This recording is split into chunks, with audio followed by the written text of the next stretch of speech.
Hello, I'm Melinda, NailFanatic. This is our general tarot and channel messages for you for right now. And so we're going to get into this tarot today. I felt guided to use the Phantasmagoric Theater Tarot. I got a bunch of tarot cards here today. Pulled out a bunch. We're filming from my dining table because they just kept showing me the art in the background. Also, that one right behind me has a masculine hand and a feminine hand. There's a strong message for that combining of the masculine and feminine energies right now in the gray, blending the masculine and feminine energies in a creative way. Okay, so this is a general message for everybody, and then once I get done with this, we will be back to do the messages by zodiac today, all the way through all the signs. Welcome, Melanin Moon Mystic. Lovely to have you with me. Brandy, welcome back. We appreciate your presence. And the most profound way to find your resonance is to be fully tuned in, tapped, and turned on. Subscribe to the channel, subscribe to all the notifications, and give the video a thumbs up. And we also have special gratitude for those who share, because you know this is a powerful time where people want to know what's going on. And so let's see what's the main energy for us today for humanity is the Nine of Cups. And right away I heard, your wish is available to you. You just got to reach out and grab it, because we can put it in front of you, but if you're not bold enough, brave enough to grab it in your hand, you might miss the wish that was here under your command. Well, let's see. What are two factors in this wish coming true, in this experience that's available here for me and you? Let's God, show me two factors in this situation. Thank you, thank you, thank you. First card we have out is the Ten of Swords. And it came out in reverse, and it says to me that, you know what? You finally reached a breaking point. There was a breakthrough in your ideas, in the way you saw things. This is a perspective shift that has happened. The Queen of Coins is here, that Taurus, Virgo, Capricorn energy, which also speaks to being in the creative seat about the life that you're living in your physical reality, also about the way you're creating your financial flow. These things are where you're in the driver's seat, because yes, there's an action that takes, but it's all creation, all materialization, all manifestation, all realization, all your reality. Once again, reality that you are a co-creator of is 99% thought, 1% activity. That's a closely guarded secret. And so somebody says, so, are you telling me I should just sit on my ass? Well, sometimes yes. If it doesn't feel better to go to a job and pay your bills, and it's going to work against you anyways, because it's bringing more things that feel that way. So if you can't align yourself with joy and peace and contentment and gratitude in the space that you're sitting, then this is where you find yourself in the place of, you know what, I'm done giving, finish.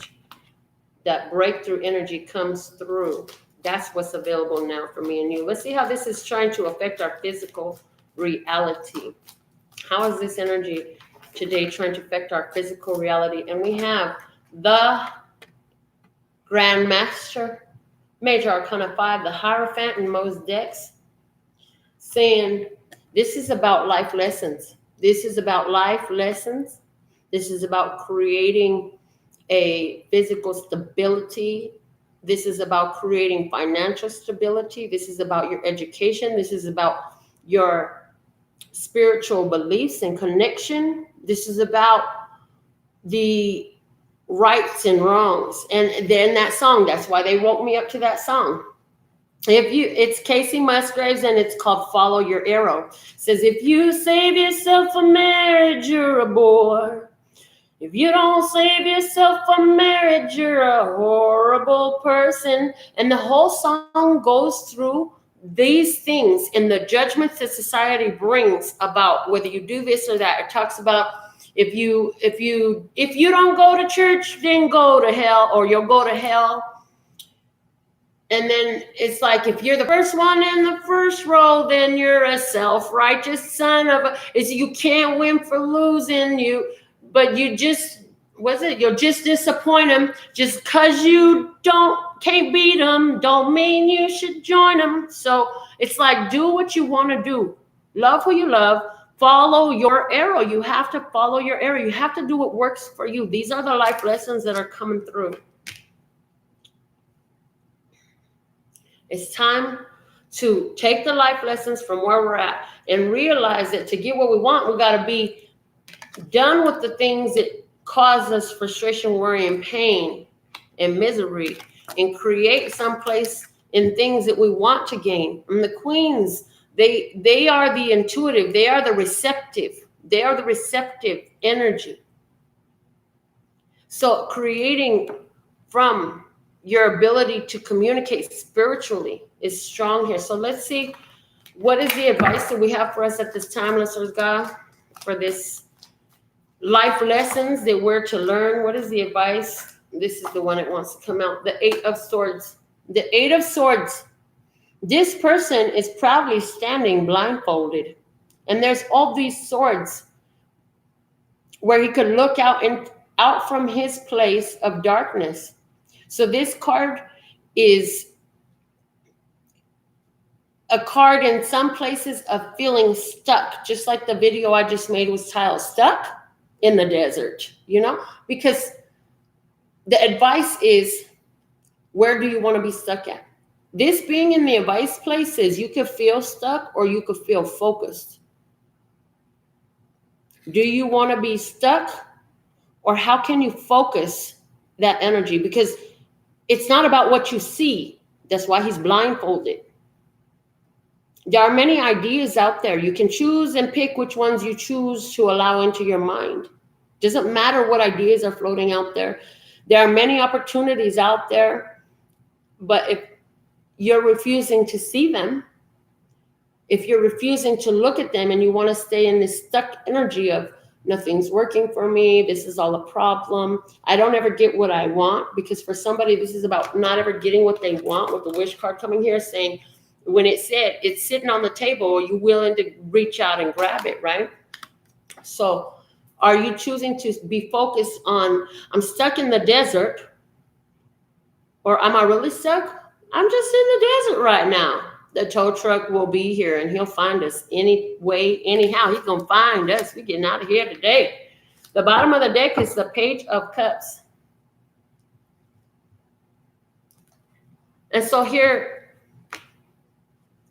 this is somebody who's feeling like, I'm tired of waiting for what I want, is what I'm feeling. I'm tired of waiting for what I want.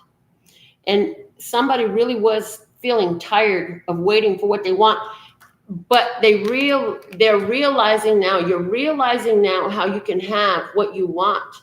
Okay, so what I'm getting is, you know what?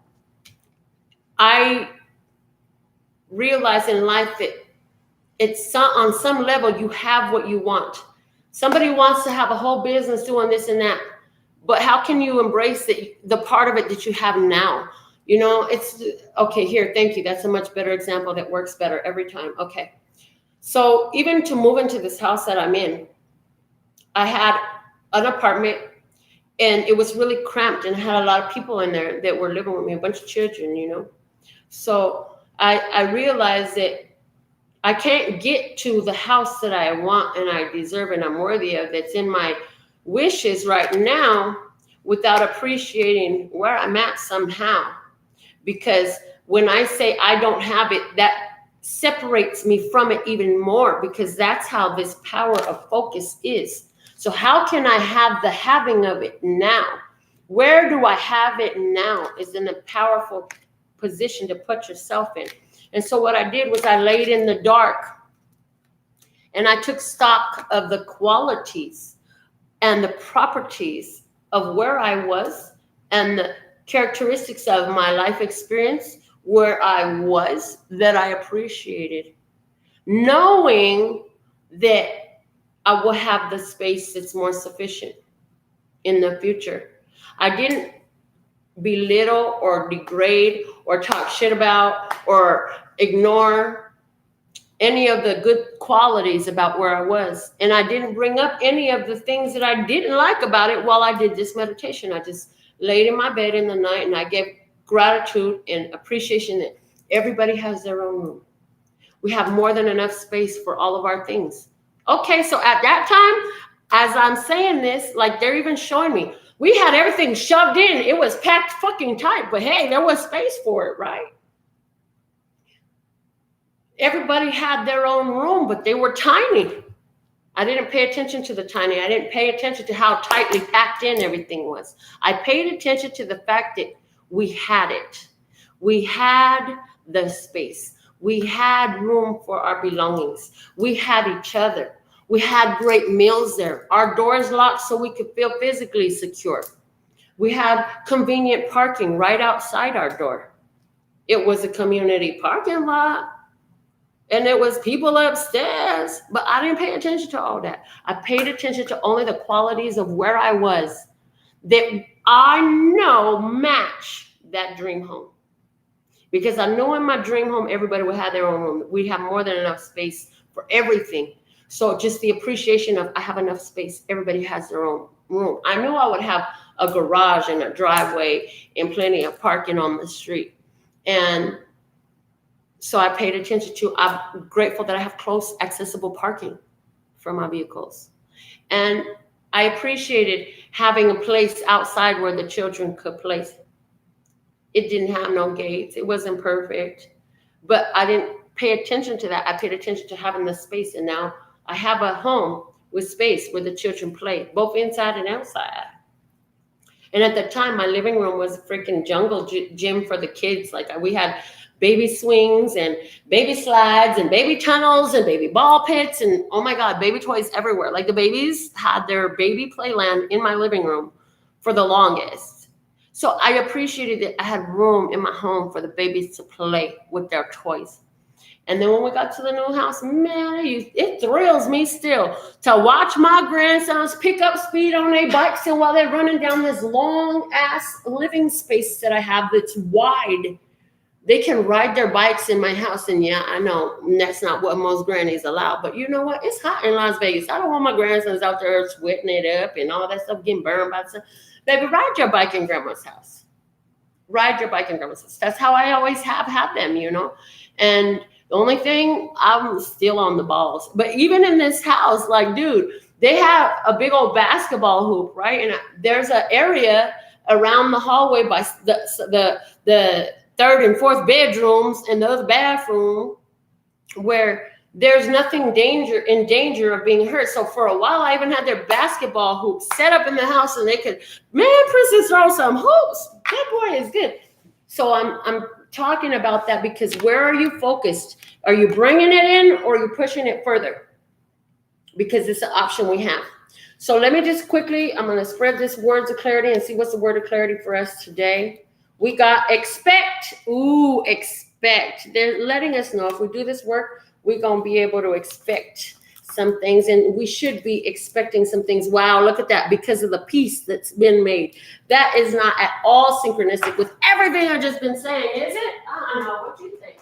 Because to me, it sounds like everything I just said. By making peace with where we're at, we can get where we're going. While we're fighting where we're at, while we're hating where we're at, while we're despising where we're at, then where we're at can only reflect the way we feel about it.